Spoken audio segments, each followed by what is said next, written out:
Hop.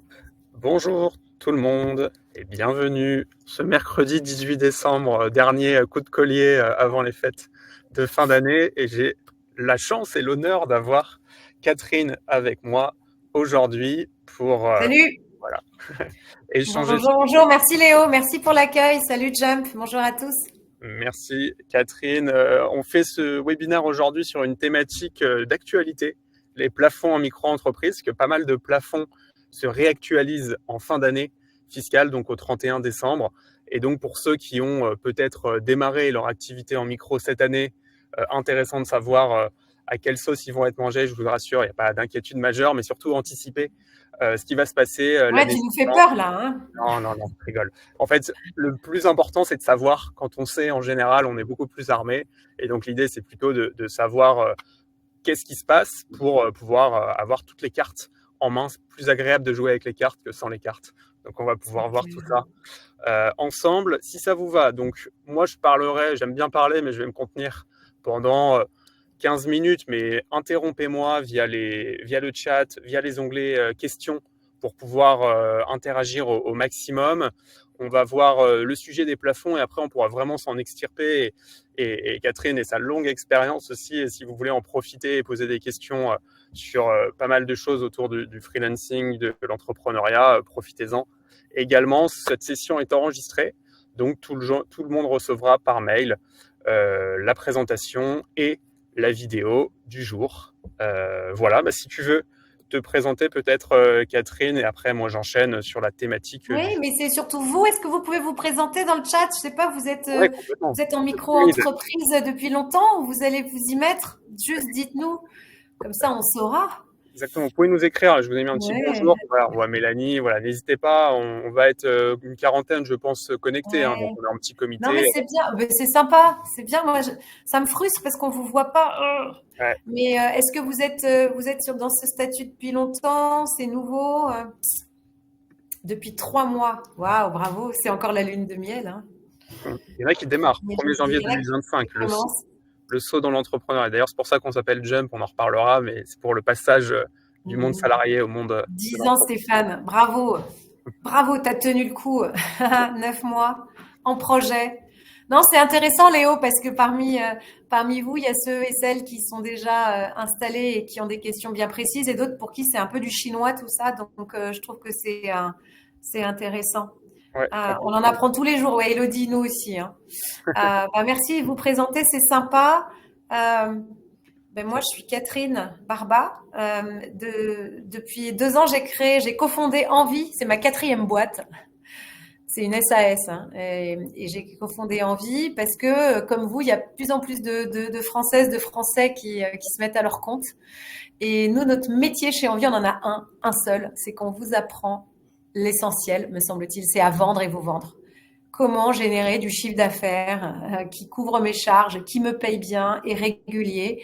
Là, c'est ça qu'on vous apprend. Il y a plein de façons de l'apprendre et ça marche. On a formé 450 personnes en 2 ans et c'est des boîtes qui marchent bien. Donc, petite boîte, beaucoup de femmes. On aime les hommes aussi. Et c'est ça. On est une école de vente pour les freelances, pour les micro-entrepreneurs, pour les indépendants. Trop Voilà, vous cool. savez tout. Et pourquoi on est partenaire d'Envie? Nous, chez Jump, en fait, on a l'autre face. C'est, en gros, on s'occupe pas de la partie qui concerne vous, comment trouver des clients, développer son activité, bien se vendre, parce que c'est un sacré sujet, et Catherine est bien meilleure que moi pour ça. Nous, on va Non, mais on s'occuper est bon à ce qu'on fait beaucoup, Léo, en fait, exactement. hein. Ouais, Toi, tu exactement. fais beaucoup tous ces sujets. Nous, on est bon là-dessus parce qu'on transmet la niaque, on transmet de la confiance. Puis, on a un gros réseau d'entreprises, donc ça peut vous aider aussi. Donc, c'est parce qu'on le fait depuis longtemps. Mais exactement, mais c'est pour ça. Et moi, je dis toujours, un entrepreneur doit être bien entouré, et donc avoir des partenaires de confiance, c'est essentiel. Donc voilà, on en reparlera. Moi, je vais vous parler de cette thématique des plafonds en micro-entreprise. Chez Jump, qu'est-ce qu'on fait, nous? Nous, on vous aide sur tous les aspects chiants. Je rigole, mais les sujets comptables, mais qui sont essentiels, hein. Comptables, transformation de votre chiffre d'affaires en revenus, en avantages, pouvoir retrouver des avantages salariés alors que vous êtes indépendant, bénéficier de certains éléments d'exonération fiscale. Bref, tous les sujets qui sont essentiels à une bonne gestion alors que vous êtes à votre compte et que vous ne pouvez pas tout faire et vous n'avez pas besoin d'avoir des experts comptables à côté de vous. Vous avez notre solution qui vous aide avec comme promesse à avoir la meilleure vie possible en tant qu'indépendant. Et pour avoir cette meilleure vie possible, il faut aussi avoir d'autres partenaires comme Envie ou d'autres qui vous aident. C'est-à-dire que, ouais, tout ça n'a de sens que si tu fais du chiffre d'affaires. Tu vois, si tu n'as pas de clients, si tu n'as pas de revenus, si tu n'as pas de salaire, tout ça, ça va être juste une vue de l'esprit. Donc, la première chose, je crois, c'est aller chercher les clients avec les dents. Et après, tout ce que vous avez amassé, c'est Jumps qui s'en occupe. C'est ça, exactement. Nous, on accompagne exactement que des indépendants qui facturent, donc ce qu'on appelle des indépendants actifs, donc qui ont déjà fait le pas et deux qui ont trouvé leur premier client, leur première facturation. Et beaucoup, 70% du marché est en micro-entreprise. Et c'est pour ça qu'aujourd'hui, on va parler de ce sujet. Quels sont les plafonds en micro-entreprise? Vous verrez, il y en a 3. Un qui s'appelle le versement libératoire de l'impôt sur le revenu. On le verra, mais en France, tout le monde est imposé sur le revenu. Vous verrez que quand vous êtes en micro-entreprise, selon certains seuils, vous pouvez en être exonéré. Tout le monde ne l'a pas. Le deuxième plafond, c'est le sujet autour de la TVA. Il y a une exonération, une tolérance sur la TVA au démarrage. Et le troisième plafond, le plus important, c'est le plafond de chiffre d'affaires. Et quand il sera dépassé 2 années consécutives, vous perdez ce régime fiscal simplifié. Donc, important de savoir quel est ce régime-là que tout le monde connaît de près ou de loin. Et on va le regarder. Et d'ailleurs, je sais plus, j'ai écouté sur France Inter hier, je crois qu'on fête les 15 ans de ce statut. Dans un monde français, on va essayer de simplifier beaucoup de choses administratives, la fiscalité. Ça a été quand même un sujet de réussite sur la simplification de la partie administrative. Pour info, un peu plus de 15 ans du coup, puisque pour moi c'était créé en 2007, donc 17 ans c'était. C'est ça. C'est Hervé Novelli qui l'avait créé. Ouais. Il était ministre à l'époque exactement, des PME. Exactement. C'était il avait raconté chez Envie, il était venu nous raconter comment, de façon un peu subrepticement, il avait fait passer entre Noël et le jour de l'an la mesure. Ouais, et ce qui est assez intéressant, c'est que ça a été conçu, et c'est pour ça qu'on va retrouver un peu l'essence de cette micro-entreprise, qui s'appelait auto-entreprise au démarrage, comme une activité au démarrage complémentaire à une activité salariée. C'était prévu pour un complément de revenus et pouvoir déclarer facilement ce qu'on peut faire à côté. Et d'ailleurs, c'était le fameux Guy de Laïus, travailler plus pour gagner plus. Il y avait plein de volets dans ce projet-là, mais la micro-entreprise, c'était aussi un bébé de ce postulat. Et aujourd'hui, il y a à peu près 70% des indépendants qui sont en micro-entreprise, mais ça a été conçu comme un statut plutôt de démarrage ou un statut partiel, complémentaire à une activité salariée. C'est pour ça qu'on va le voir, il est très simplifié, mais il a aussi des limites en termes de plafond et en termes de protection. Et on va voir les obligations comptables, elles sont super simples. C'est sûr que toi, Catherine, en SAS, tu as un peu plus que juste déclarer ton chiffre d'affaires et tenir un livre des recettes. Mais c'est cool parce que ça permet de tester, de se lancer dans une activité sans d'énormes contraintes et des coûts, des investissements forts d'un point de vue administratif et fiscal. Donc, si ça vous va, je vous propose qu'on regarde c'est quoi ces différents plafonds pour savoir du coup si vous les dépassez et donc les impacts que vous aurez. Et on va voir ensuite quelles sont les alternatives. Vraiment poser toutes vos questions dans le chat, c'est très libre. On ne vous voit pas, mais c'est comme si on était autour d'une table. Et voilà, on présente cette thématique et on va rebondir sur pas mal de points. Donc, 3 plafonds. Le premier, c'est le versement libératoire de l'impôt sur le revenu. D'ailleurs, pas mal, tous ceux qui démarrent en micro pensent qu'ils vont avoir uniquement leur forfait. Donc, sur le chiffre d'affaires que vous encaissez, vous allez payer un forfait de cotisation qui passe à 24,6 au 1er janvier 2025. Et donc, beaucoup de micro-entrepreneurs me disent « Ah, mais c'est facile, Léo, moi, je fais facturer 5 000 €, j'ai juste payé 24,6 ». Attention, tout ce que vous encaissez sera aussi intégré dans votre imposition sur le revenu. Et donc, il y a cette imposition supplémentaire. Vous pouvez éviter d'avoir cet impact si vous bénéficiez du versement libératoire. On va le voir ensemble, ça vous évite d'avoir un ajout de tout votre chiffre d'affaires dans l'imposition sur le revenu. Le deuxième plafond, c'est le plafond de TVA. Pareil, c'est assez lourd quand on doit collecter, déduire la TVA. Et donc, au démarrage, il y a une tolérance, vous pouvez en être exonéré. Et le troisième plafond, c'est le plafond de chiffre d'affaires qui, quand il est dépassé 2 années consécutives, vous sort de ce régime fiscal. Vous ne pouvez plus rester en micro-entreprise si vous dépassez 2 années de suite ce plafond. Okay, donc, on va aller voir ensemble comment il fonctionne et quels sont les impacts en cas de dépassement ou si on est dedans. Donc, premier sujet, l'imposition sur le revenu. Moi, pour info, je ne me suis pas présenté en détail, mais j'ai rencontré 15 000 indépendants chez Jump. On a 3 000 clients. Moi, je vois 100 indépendants par jour. Je fais un rendez-vous par jour pour présenter notre modèle. Donc, tous les jours, je vois à peu près 100 indépendants. Et beaucoup qui démarrent, beaucoup qui sont en micro-entreprise et beaucoup qui ne connaissent pas toutes les obligations comptables quand on se lance à son compte. Donc, premier point sur la micro-entreprise. vous allez avoir, comme je disais, 2 temps de fiscalité. Premier temps, à l'encaissement des factures que vous passez depuis votre micro. Donc, je facture Catherine, j'ai fait une prestation, je suis en micro-entreprise et je facture 5 000 euros. À l'encaissement, je vais payer au 1er janvier 24,6% de ce que j'ai encaissé. Sauf que ça, c'est le revenu que j'ai. Et donc, tout ce revenu va être réintégré dans mon imposition sur le revenu de fin d'année, moins un abattement forfaitaire. Il n'y a pas de possibilité de déduire ses charges au réel, etc. C'est un abattement forfaitaire. Donc, j'ai travaillé 12 mois de suite avec Catherine, donc j'ai fait 60 000 euros. Je vais avoir payé 24,6 tous les mois de mon encaissement. Et à la fin, ces 60 000 euros seront réintégrés dans mon imposition sur le revenu, moins 34% d'abattement. Pour ceux qui sont forts en maths, j'aurai 40 000 euros qui sera intégré dans mon IR. Ok, donc attention, hein, double fiscalité. Par contre, certains micro-entrepreneurs peuvent éviter d'avoir cette double fiscalité. Donc, pas d'imposition sur le revenu s'ils ont, et c'est le tableau de droite, un net fiscal, donc des revenus l'année N-2 inférieur au seuil qu'on voit. Dans ce cas-là, ils peuvent demander ce qu'on appelle le versement libératoire de l'impôt sur le revenu. Ça veut dire d'éviter d'avoir tout l'argent qu'on va générer dans son imposition sur le revenu. Ça, c'est quand même pas anodin, parce que ça évite d'avoir une pression fiscale supplémentaire sur son foyer fiscal. Pour en bénéficier, c'est pas automatique, hein. Il faut en faire la demande et bien être dans les seuils associés pour en bénéficier l'année suivante. Et donc la question de Fabien, mon 34%, c'est pas du tout un exemple, hein. C'est toujours 34%. C'est la norme. Vous allez voir, la micro-entreprise, c'est super simple. Il y a des normes et c'est règles, c'est binaire. C'est oui, non, c'est un plafond et c'est tout le temps la même chose. Okay, donc c'est le modèle le plus simple. Il n'y a pas d'augmentation, de seuils complexes, marginaux, etc. C'est très lisible. Il faut juste connaître où sont les seuils, où sont les plafonds. Ok, donc imposition sur le revenu. Regarde, Fabien, il dit, pardon, Léo, je te coupe, il dit qu'il est à 50%, lui. Ouais, c'est un bon point. Alors, en effet, je vais repréciser. Et donc, c'est un bon point, j'ai oublié de préciser. Nous, chez Jump, on va accompagner beaucoup de prestations de services non réglementées, et donc plutôt des prestations digitales, des prestations de services. Et en effet, on ne va pas accompagner des gens qui vont faire de l'achat-revente, du négoce, des commerces. Donc, les plafonds qu'on va voir ici, pour éviter de complexifier la presse, ça va être des plafonds pour des gens qui font des prestations de services assez simples, donc vente de services. Mais sur de la partie achat-revente ou sur d'autres choses, les plafonds seront un peu différents. Donc, retenez que ce sera la même logique partout. C'est juste qu'en effet, si vous avez une activité, par exemple, d'achat-revente, il y aura des tolérances qui seront plus fortes. Et ça, mais ce sera la même chose. Il y aura les mêmes grilles. C'est juste que les taux, en effet, seront différents. Ce n'est pas 34%, c'est 50% en BIC. Mais là, j'ai voulu faire simple sur je pense, hein, d'ailleurs, la plupart des gens vont être en profil BNC ou prestation de service. Et donc, on va prendre le cas général dans l'exemple. OK.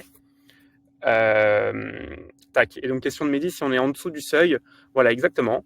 Donc, si on est en dessous du seuil et qu'on a le prélèvement libératoire, plutôt que de payer tout dans son imposition sur le revenu moins cet abattement forfaitaire, à chaque encaissement, il y aura du coup un coût supplémentaire de 2,2%. Donc, vous allez payer 24,6 tout de suite. Moi, je me projette déjà sur 2025, hein, c'est demain 2025. Donc, 24,6 à tout encaissement en 2025, plus 2,2% parce que vous n'aurez pas d'impact sur votre imposition sur le revenu. OK ? Est-ce que vous avez déjà passé le premier obstacle qui est l'IR en micro-entreprise ? Ouais.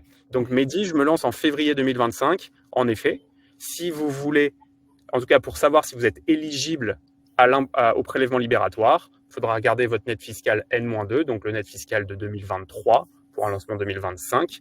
Et si vous êtes en dessous de ces taux, idem, hein, référez-vous toujours au site du gouvernement, hein, ça change assez régulièrement. Donc moi, j'actualise ma presse tout le temps, mais ça changera certainement au 1er janvier.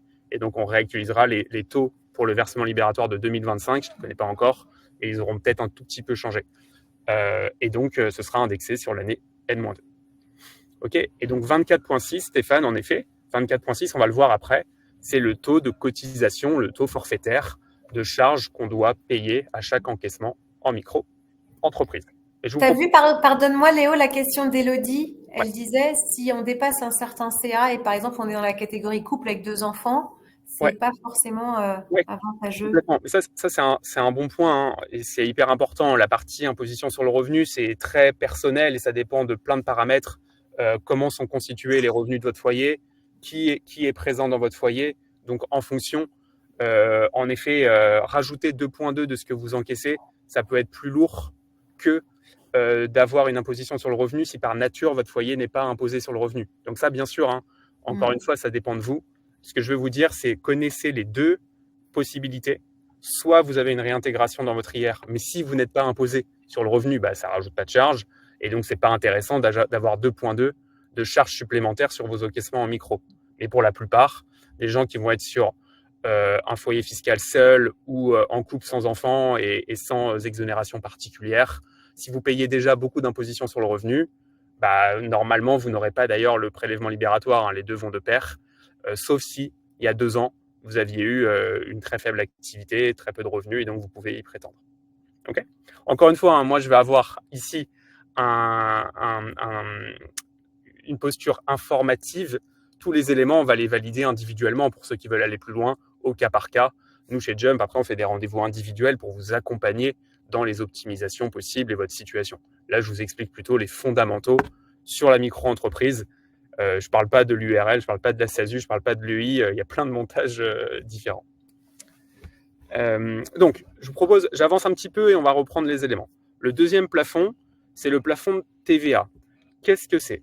En gros, quand on démarre une activité en micro-entreprise, l'administration fiscale française nous autorise à ne pas avoir ces contraintes et d'obligations de collecte et d'ajout de TVA. On peut, si on le souhaite, dès le début, dire je veux mon numéro de TVA et donc je vais ajouter la TVA sur mes factures et pouvoir la déduire de mes achats.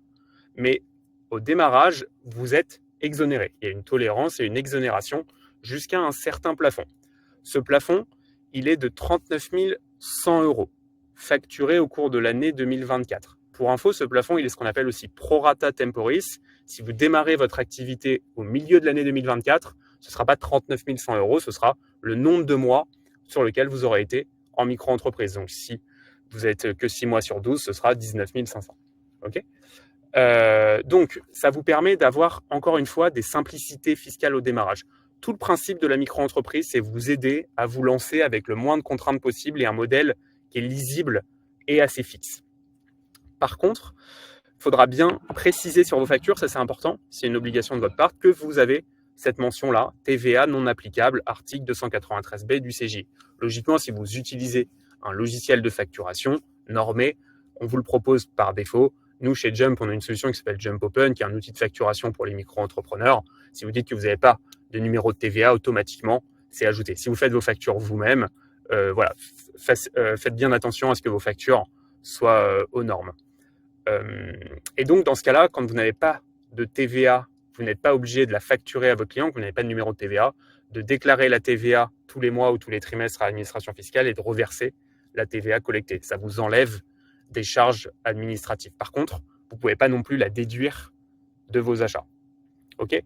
Pour info, ce plafond, donc, une fois que vous dépassez 39 100 €, dès le mois d'après, vous devez obtenir votre numéro de TVA, en faire la demande à l'administration fiscale, c'est ce qu'on voit après, et vous devez la déclarer.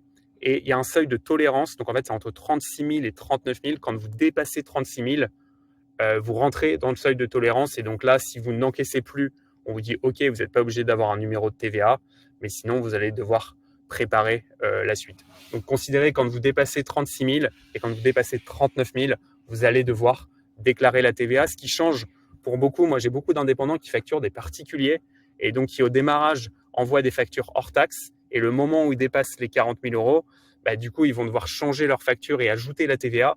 Et du coup, ça change complètement leur tarif. Donc ça, c'est important dans votre stratégie de déploiement, etc., de bien vérifier et anticiper ça. Qu'est-ce qui se passe en cas de dépassement ?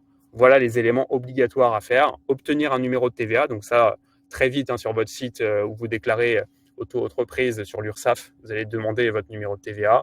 Il faut choisir un régime de TVA. Pour le simplifier, si vous n'avez pas beaucoup de factures, c'est plus rapide. Facturez la TVA à vos clients et effectuez vos déclarations de TVA. Donc là, comme on augmente, on passe à plus de 39 000 par an d'encaissement, on augmente aussi ces contraintes comptables. Vous allez le voir, plus on développe son activité, plus on va être redevable d'obligations comptables à l'administration fiscale. OK ? Alors, j'ai des questions qui sont arrivées. La TVA, c'est toujours un vaste sujet. Ah, il y en a plein, dis donc. Ouais, ouais. Si mon client est aux USA, je dois quand même facturer la TVA. Ouais, c'est un bon point. Vous allez le voir, en micro-entreprise, c'est pas super simple. Là, encore une fois, dès que vous êtes sur des cas complexes, moi, je vous invite beaucoup, quand vous êtes en micro-entreprise, vous êtes tout seul, à un petit peu vous entourer et avoir des conseils parce que vous allez faire des erreurs. Mais il n'y a pas de TVA avec les USA, mais logiquement, essayez d'avoir un outil de facturation qui vous aide. Moi, je connais ce qu'on fait nous, donc on a un outil qui s'appelle Jump Open. Vous mettez votre client, automatiquement, vous mettez le pays, et là, on va vous dire la TVA qui s'applique ou pas, est-ce que vous devez l'appliquer ou pas, comment ça marche. Et si vous prenez Jump Life, on en reparlera. Là, vous n'avez rien à faire, on gère tout pour vous. Sandrine, j'ai déclenché la TVA avant le plafond. Pour pouvoir aussi acheter et récupérer une part de la TVA tout en restant en micro et éviter de changer en cours de mission. Ouais, alors je ne sais pas si c'est une question, mais oui, vous avez le droit, hein, bien sûr, d'obtenir votre numéro de TVA avant dépassement des plafonds. Hein, c'est ce que je disais. À tout moment, vous pouvez obtenir votre numéro de TVA. Si dès le jour 1 de la création de votre micro, vous voulez un numéro de TVA parce que vous allez avoir beaucoup d'achats et vous voulez les déduire de vos achats, obtenez-le. C'est juste que vous allez avoir ces obligations comptables à tenir. Là, moi, je parle beaucoup aux micro-entrepreneurs qui font des erreurs par omission parce qu'ils ne savent pas. Et donc, ils ont dépassé la TVA, mais personne ne les a prévenus. Qu'est-ce qui se passe? Vous continuez de facturer sans TVA. Et à un moment, vous recevez un beau courrier de l'administration fiscale qui vous dit « Mais Léonard, depuis novembre 2022, vous n'avez pas facturé la TVA. Voici toutes les régularisations de TVA que vous me devez, plus une pénalité. Et on a 3 mois pour les payer. » Moi, j'ai à peu près 1500 micro-entrepreneurs qui m'ont partagé ça, ce qui n'est pas foufou, quoi.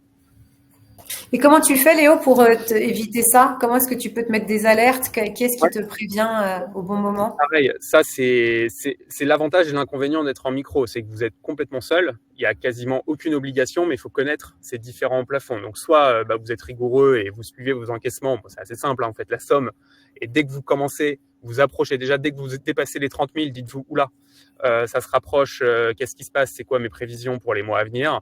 Et dès que vous avez dépassé les 39 000, en gros, vous pouvez appeler des copains si vous le savez, ou vous pouvez regarder des forums si besoin pour savoir comment on le fait, mais c'est assez simple. En fait, vous allez dire j'ai besoin désormais d'un numéro de TVA pour pouvoir l'appliquer et l'ajouter sur vos factures. Cool. Et tu as vu sur le sujet de réduire ses frais pro, Ouais. récupérer la TVA là-dessus? Il y a Mehdi qui veut savoir. Alors, vous ne pouvez pas Comment on fait. pouvez pas déduire vos frais professionnels du montant sur lequel vous êtes imposé. Donc, typiquement, je vais reprendre mon exemple. Je facture 5 000 à Catherine et j'ai acheté un Mac pour bosser pour Catherine. En fait, je vais devoir payer mes 24,6 de charges en micro sur mes 5 000 encaissés, pas sur ce que j'ai encaissé moins mes dépenses. C'est juste que plutôt que payer mon Mac 1500 € TTC, je vais le payer 1500 € TTC, mais je vais pouvoir déduire. Donc, je vais pouvoir déduire la TVA quand je fais ma déclaration de TVA. Ok, donc moi j'ai facturé 5 000 € TTC à Catherine. J'ai les 1000 € de les 1000 € de TVA, donc 20%, que je dois reverser à l'État français. À l'inverse, les 300 € de TVA que j'ai payés sur mon Mac, je vais les récupérer. Donc dans ma déduction de Mais TVA. d'un point de vue de trésorerie, ça c'est important parce qu'en réalité, la seule chose sur laquelle tu dois avoir les yeux rivés comme le lait sur le feu, tu le sais, hein, Ouais, c'est ton tableau de cash, les entrées, les sorties. Donc tu vas sortir 1500 € ouais, sur un instant T. ouais, Tu les récupéreras plus tard. ouais. C'est à quel, d'ailleurs, c'est tous les combien? Enfin, c'est à quel? Les déclarations de TVA. Ouais, c'est tous les trimestres ou tous les mois? C'est toi qui décides? Déclaration de charge et déclaration de TVA, mais essayez d'aligner les deux. Mais Voilà. vous choisissez mensuel ou trimestriel. Comme ça, c'est plus facile. Mmh. Ou au pire, vous pouvez le faire en trimestriel. Tout dépend, mais c'est plus simple de faire soit tout en trimestriel, soit tout en mensuel, comme vous voulez. Super. Il y a d'autres questions, je vais les reprendre. Il y a quelques questions sur Jump. Je vais pouvoir revenir dessus en disant c'est quoi les alternatives. Je vais revenir dessus et pareil sur les frais. Je vous propose de passer sur le plafond de CA qui est simple et que tout le monde connaît. Et comme ça, on va pouvoir voir quelles sont les potentielles alternatives et voilà, quels sont les projets de vie que je peux avoir en tant qu'indépendant et les contraintes, avantages avec un statut ou un autre. Plafond de chiffre d'affaires. Lui, vous le savez, parce qu'en général, quand on vous a dit ah, tu es un micro, tu sais, tu ne pourras pas rester tout le temps en micro-entreprise, j'entends un peu tout et son contraire sur ce sujet. En gros, c'est assez simple. C'est 2 années consécutives déjà. Donc, si vous facturez 5 000 € en 2024 et 50 000 € en 2025, vous pouvez rester en micro-entreprise. Après, vous avez le choix. Vous pouvez à tout moment changer de statut. On pourra même le voir avec Jump, vous pouvez même cumuler potentiellement. Et ça, c'est une force, avoir une micro et Jump Life, on le verra, ça permet d'avoir les avantages et les avantages. En tout cas, ce statut de la micro-entreprise ne peut être conservé que si on reste 2 années consécutives en dessous, que si on ne dépasse pas 2 années consécutives ce plafond de 77 700 € encaissés. Ok. Avant, c'était 72 600, c'est passé à 77 700. Ça, c'est pour les prestations de services. Donc, pour la partie achat-revente, c'est plus élevé. C'est 192 000, je crois, parce que voilà, il y a beaucoup de flux. Et la première année, pour ceux, là, je vois des gens qui créent leur micro en février, en mars 2025, ce sera pro rata temporis. Donc, ce plafond est juste actualisé du nombre de mois réels que vous avez passé en micro. Quand vous dépassez ce plafond 2 années, automatiquement, vous basculez au 1er janvier de l'année suivante en entreprise individuelle. En fait, la micro-entreprise, c'est déjà une entreprise individuelle. C'est juste que c'est un régime fiscal simplifié de l'entreprise individuelle. Quand vous le dépassez, vous revenez au régime de l'entreprise individuelle et vous pouvez changer de statut, bien évidemment, pour basculer sur d'autres choses qu'on va voir ensemble. Point important aussi, les taux en micro-entreprise ont une inflation un peu plus forte que la grosse inflation qu'on a connue en France. C'était à 21,2 il y a un moment, c'est passé à 23,2. Donc ça, c'est à chaque fois que vous encaissez votre chiffre d'affaires en micro-entreprise, vous déclarez tout de suite vos charges. C'est 23,2 depuis le 1er juillet, ça passe à 24,6 au 1er janvier et ça passera à 26,2 au 1er janvier 2026. Voilà. Donc, augmentation forte, ça a pris plus de 23%, donc 5 points depuis les 21,2 qu'on connaissait il y a 1 an et demi. Il y a aussi une amélioration de prise en charge sur certains points, mais on en reparlera sur la protection en micro-entreprise, ça reste quand même assez faible malgré l'augmentation des charges et des cotisations. Ouais. Et d'où la nécessité, les amis, de générer plus de chiffre d'affaires, quoi. Quand tu vois tes cotisations qui augmentent, t'as pas d'autre choix que de mettre le paquet sur la vente, parce que il faut compenser et puis pour être plus tranquille. Ouais. Et Mélanie, il y a plein de questions, tu les traiteras après. Je les vois à peu près, je les surveille. Il y en a certaines que je réponds en Léonard reviendra vers vous. Ouais, c'est ça, exactement. On peut dépasser le plafond 1 année sur 2, oui. En effet, ce que je disais, avec l'exemple 100 000 et 50 000. Et vous avez le droit de changer de statut quand vous le voulez. Là, je vous dis juste, c'est quoi les grandes différences parce que j'ai quelques questions, entre la micro-entreprise et l'entreprise individuelle. En fait, la micro-entreprise, c'est une entreprise individuelle simplifiée déjà. Donc, il n'y a pas une différence majeure. Par contre, d'un point de vue comptable, c'est le jour et la nuit. Mais vous êtes contraint par cette micro-entreprise, par tous les plafonds qu'on a vus. En gros, c'est un régime de démarrage, c'est un régime ou alors un régime de complément, souvent. Et quand on est sur un régime total, on est contraint par ces plafonds. Plafond de chiffre d'affaires qu'on n'a pas sur tous les autres statuts. L'entreprise individuelle, la SASU, le EURL, il n'y a plus de plafond après. En termes de comptabilité, la micro, on l'a vu, c'est très simple. Vous avez juste à déclarer votre chiffre d'affaires mensuellement ou trimestriellement, vous décidez, et vous tenez votre livre des recettes et votre registre des achats. Juste pour prouver tout ce que vous avez fait. En cas de contrôle, vous devez montrer toutes les factures que vous avez eues, tous les achats que vous avez faits via votre compte pro. Si vous avez un compte pro, c'est automatique. Et vous avez un taux forfaitaire, donc on l'a vu, de 23,2 actuellement, qui passe à 24,6 au 1er janvier sur ce que vous encaissez. Par contre, vous ne pouvez pas déduire vos frais pro avant paiement de vos charges. Vous payez ce forfait sur l'intégralité de ce que vous encaissez. Si vous avez encaissé 5 000 €, mais vous avez dépensé 7 000 € pour faire ces 5 000 €, malheureusement, vous payez 24,6 de 5 000. Et alors que vous avez potentiellement une trésorerie négative, vous êtes obligé de payer vos charges. À l'inverse, quand on est en société ou à d'autres éléments, dingue, ça. c'est la force et la faiblesse du modèle. Après, il y a très, très, très, très peu de situations dans lesquelles on va payer que 25% de charges, mais il y a des contraintes et peu d'optimisation. Donc voilà. Et après, il y a ce sujet de l'imposition et de l'IR associé.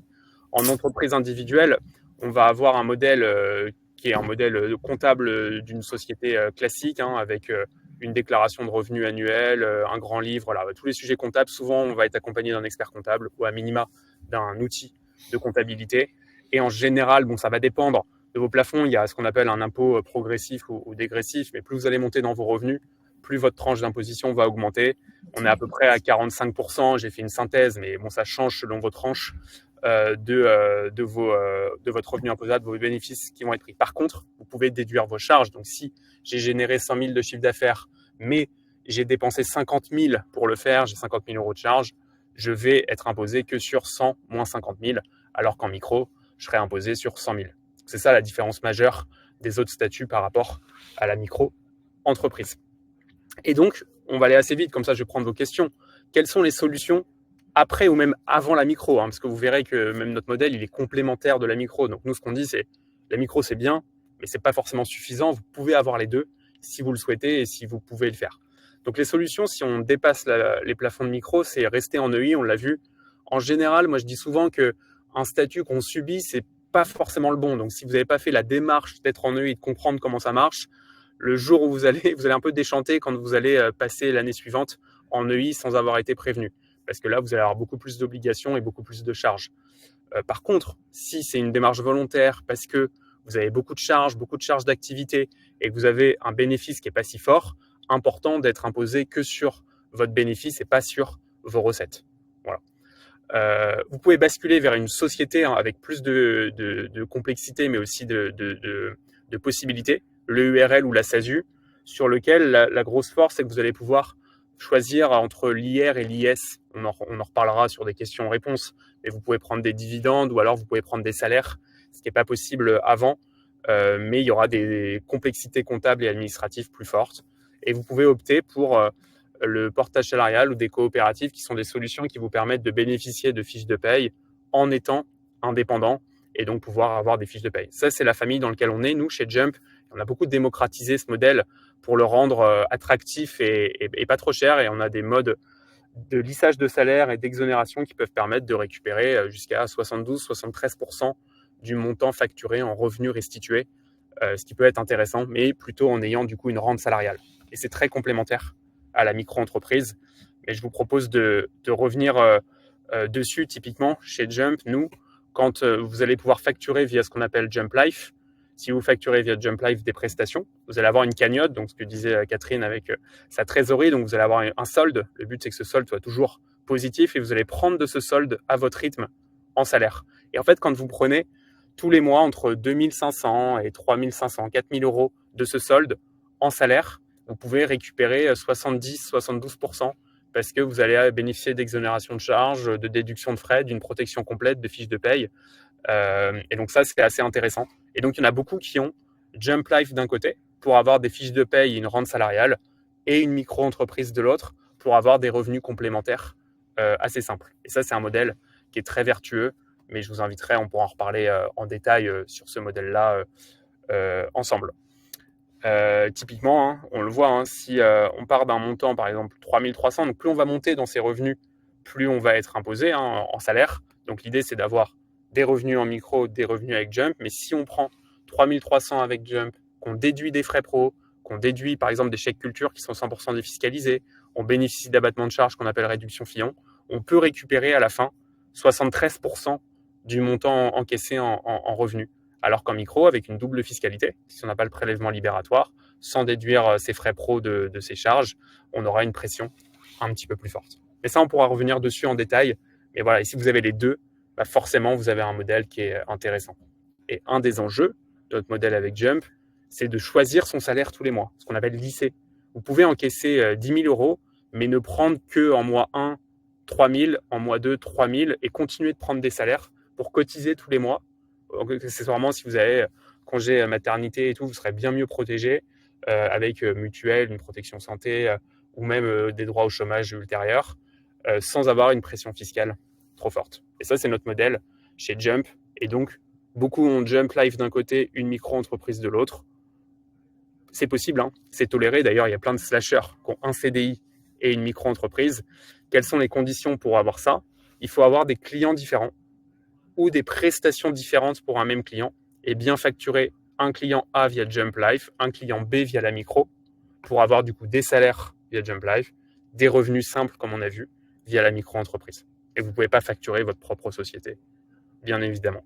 Et ça, c'est hyper intéressant. Et nous, on a 3000 indépendants, mais on a démarré il n'y a pas si longtemps que ça. Notre but, c'est d'en avoir 5000 l'an prochain, 10 000 l'année d'après, 40 000 ensuite, pour avoir un modèle qui pallie les faiblesses de la micro et les faiblesses d'un modèle 100% salarié qui fiscalement est très cher. Et vous suivez tout sur une plateforme, très simplement, pour piloter votre activité. OK. Super important, Léo, les questions là de Mehdi et Sandrine. C'est pas Jump qui facture les clients, demande Sandrine. Ouais, c'est bien vous qui facturez vos clients. Ça, c'est super important via Jump Life, donc le modèle. Les droits au chômage, les perd-on avec Jump Life, demande Mehdi. Ouais, complètement. En fait, la force de Jump Life, c'est de pouvoir retrouver le régime général des salariés à minima sur une partie de son activité, ce qu'on facture via Jump Life. Et donc ça, c'est super important parce que ça ouvre plein de choses.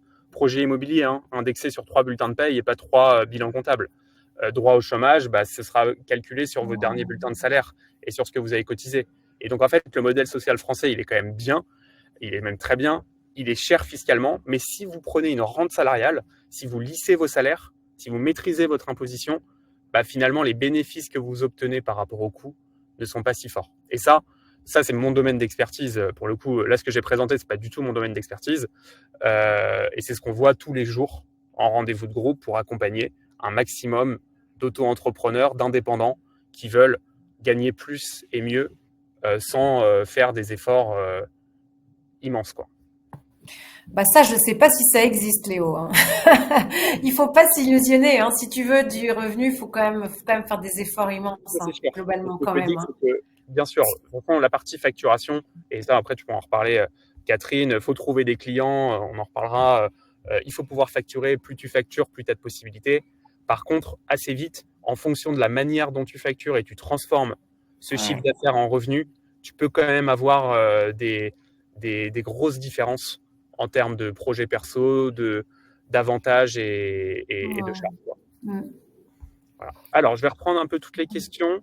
Super, j'espère que ça vous était clair, ça vous a plu, vous avez appris des choses. Merci Léo. Il y a pas mal de questions. Ardu. En fait, c'est un peu complexe. Il y a beaucoup de choses. Et c'est pour ça que je vous ai mis déjà, pour ceux qui veulent aller plus loin, le lien du rendez-vous de groupe où on voit en détail tout le modèle Jump que je ne vous ai pas présenté, notamment qui peut permettre d'ouvrir des droits au chômage, qui peut permettre de faire des projets immobiliers quand on est indépendant, alors qu'en micro-entreprise, c'est pas possible. Moi, je vais reprendre les questions majeures. Si vous voulez d'ailleurs les mettre dans l'onglet questions, les questions phares, je vais remonter le chat, mais comme ça, je les affiche à l'écran. N'hésitez pas. Donc, je vais les reprendre dans l'ordre. Je compte combiner Jump et ma micro. Que faut-il ? Il faut un nombre minimum de CA avec Jump Life par mois. Alors, il n'y a pas de minimum en tant que tel. Moi, ce que je dis, c'est ayez un solde sur votre compte Jump Life pour pouvoir le transformer en salaire tous les mois. Donc, essayez d'avoir toujours la possibilité de transformer 2 000 € de votre solde en revenu à minima. Donc, après, moi, j'ai des gens qui facturent 3 fois 15 000 et qui vont lisser pendant 12 mois. D'autres qui vont facturer 2 000 € tous les mois.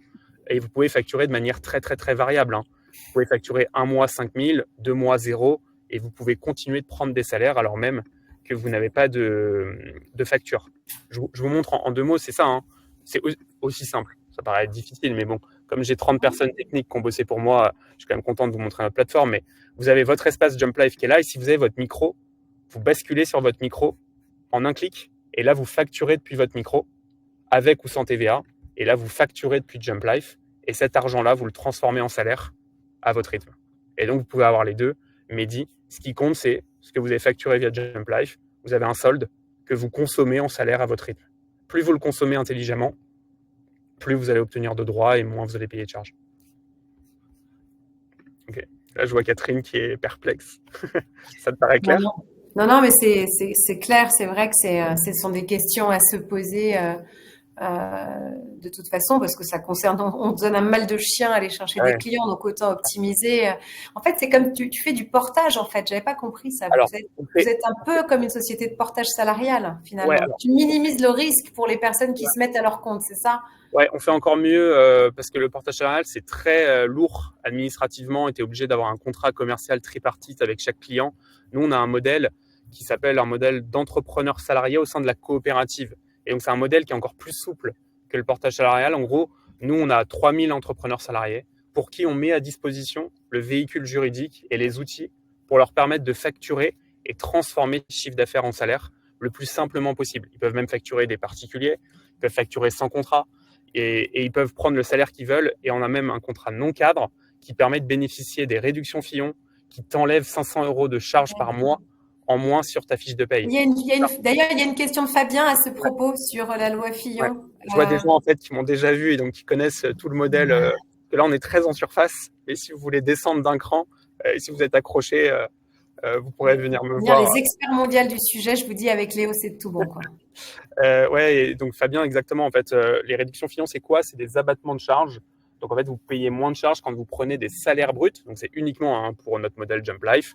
Quand vous prenez des salaires bruts entre le SMIC, 1800 et 1,6 fois le SMIC, 2827 € pour être précis. Et j'ai beaucoup de questions sur Mélo, ton modèle, s'il y a des changements gouvernementaux, ça va casser.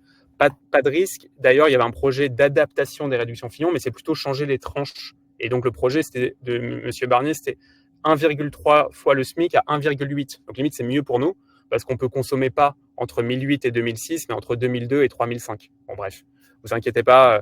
Si ces réductions Fillon sautent, c'est toute la compétitivité de l'industrie française qui saute, parce que c'est tous les contrats salariés non cadres. Donc là, c'est pas Michelin en une fois qui va mettre la clé sous la porte, c'est beaucoup de boîtes. Bon, après, on va faire. Par contre, j'ai été au Sénat sur ces sujets-là et sur pas mal de sujets. Donc, c'est des sujets aussi très politiques sur un peu les nouvelles manières de travailler. Et il y a pas mal de sujets autour du droit des indépendants.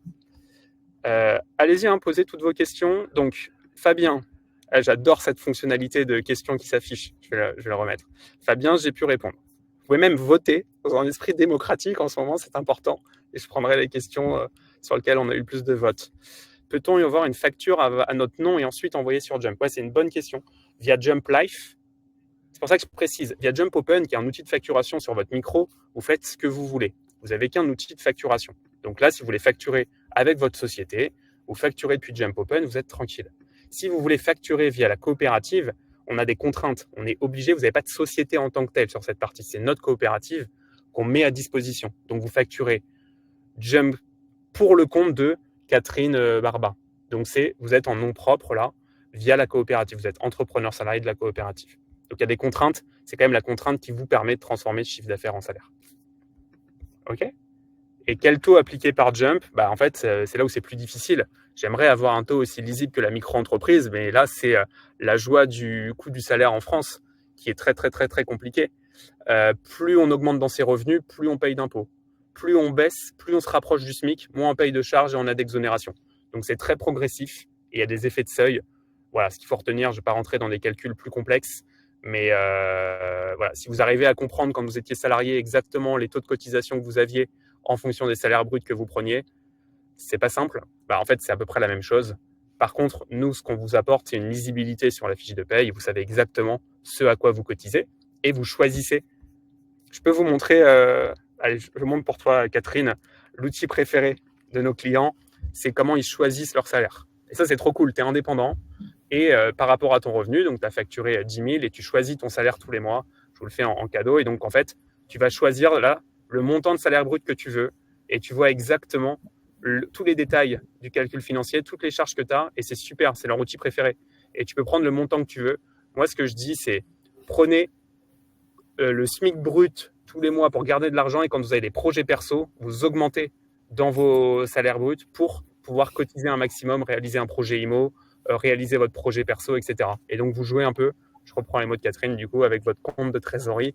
Tant que vous avez de l'argent, vous prenez le juste montant. Mais plus vous montez, là, vous avez 51% de restitution, parce que vous avez pris 7 000 de salaire brut. Vous avez consommé 12 000 de votre solde pour récupérer 6 400 de revenus. Si vous prenez un salaire brut vers le SMIC, vous prenez 3 000 de votre solde et vous récupérez 2 400. Donc là, vous avez 75% de revenus restitués. Si vous vous rappelez, comme ça je fais la boucle, avec les 24,6 en micro, on est quasiment au même niveau avec mutuelle intégrée, cotisation chômage, retraite, etc. OK ? Voilà ce que je peux vous dire. Est-ce que vous avez d'autres questions ? On arrive au bout, donc il y aura un replay. Cette session, elle est enregistrée, donc vous aurez tout par mail juste après. On vous envoie aussi les liens. D'ailleurs, Catherine, si tu veux toucher 2 mots sur Envie et partager des liens pour les gens qui sont intéressés, n'hésite pas. Je sais pas, on avait d'autres petites slides à la fin. Là, tu avais donné toi aussi des liens pour aller sur Jump, je me rappelle. Yes. Hop. Voilà, tu vois ton site. Voilà, c'était ta dernière slide. Ouais. La slide d'après, tu mettais as des livres blancs, Ouais, nous, on a pas mal de liens pour éduquer. rendez-vous. Parce que vous l'avez compris, Ouais. notre modèle, il est complexe. Donc, on a un gros enjeu d'éducation. Donc, le lien le plus important, c'est le lien du rendez-vous de groupe. Mais je te laisse finir sur envie. Et si tu veux d'ailleurs faire une petite synthèse, Catherine, n'hésite pas. Non, mais moi je crois que en fait c'est très complémentaire ce qu'on fait ensemble, hein, les amis, parce que en réalité toutes ces questions elles n'ont de sens à se poser que si tu fais rentrer des sous, si tu as des clients. Donc il faut pas même faire le tiercé dans le désordre. Je pense que c'est bien d'avoir ce partenaire comme Jump pour savoir quand je vais avoir des problématiques, je sais à qui m'adresser, je suis en très bonnes mains. Mais vraiment, moi je vous invite à passer plus de la moitié de votre temps à aller chercher des clients. Et parce que c'est ça, hein, le nerf de la guerre, c'est ce qui fait, tu sais, tu as 80% des boîtes qui durent pas plus de 3 ans. Donc, il faut se donner toutes les chances, surtout en 2025, ça va te turbuler un peu, de te donner toutes les chances de vendre ce que tu sais bien faire à des gens qui ont de l'argent. Et c'est là qu'on intervient avec envie. Si vous voulez, on a une newsletter gratuite. Je ne sais pas si ça vous intéresse de la recevoir. Elle est très sympa. Elle donne la power patate et elle donne plein de conseils. D'ailleurs, on retrouve parfois les conseils de Léo. Donc, n'hésitez pas à me dire si vous voulez recevoir la newsletter. Vous mettez intéressé, un pouce et on vous l'enverra. Elle est gratuite et ça donne plein d'astuces pour vendre plus et pour après exploser les plafonds de Jump. Complètement. Mais Ouais, merci beaucoup. C'est chouette. Trop cool. Bravo.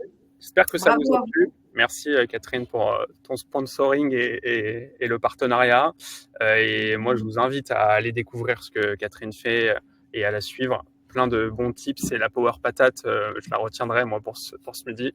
Et voilà, mais en tout cas, top, sujet important, pas forcément des plus fun. Moi, on me dit souvent, ah, t'es l'expert comptable le plus cool que j'ai connu. Je suis pas expert comptable. Pour ma part, avant, j'ai bossé 7 ans chez Doctolib. Je m'occupais de toute la croissance de la boîte. Et moi, mon but, c'est d'avoir des boîtes à impact qui permettent d'accompagner. Moi, j'ai accompagné 5 000 à 150 000 médecins. Et là, mon but, c'est d'accompagner de 0 à 50 000 indépendants. Et c'est ça qui me plaît. Et voilà. Bah, merci beaucoup. Moi, je vous souhaite plein de bonnes ventes. Je vous souhaite une bonne fin d'année pour vous ressourcer, vous régénérer et pour attaquer 2025 plein de détermination avec un bel objectif de chiffre d'affaires en tête. Ça, c'est important de bien définir son objectif. Et si vous avez besoin d'aide pour l'atteindre et aller chercher des clients, on est là. Et Jump aussi. Pour vous accompagner. Indépendant, c'est mal trouvé ce mot freelance. On n'est jamais seul, on est interdépendant. Ouais. C'est vrai. D'ailleurs, moi, je suis sur les autres. Vous êtes entrepreneur et je connais pas un entrepreneur successful qui n'est pas bien entouré. Et il faut avoir des partenaires et des bons réseaux. Sinon, tout seul, on va pas très loin. Non, c'est clair. Plein de bonnes choses à vous. Merci Léo, merci Jump et je vous dis à très bientôt. Portez-vous bien, prenez soin de vous, donnez merci tout. Tout le monde. Salut. Bonne fin d'année. Au revoir tout le monde. À bientôt. À bientôt. Au revoir.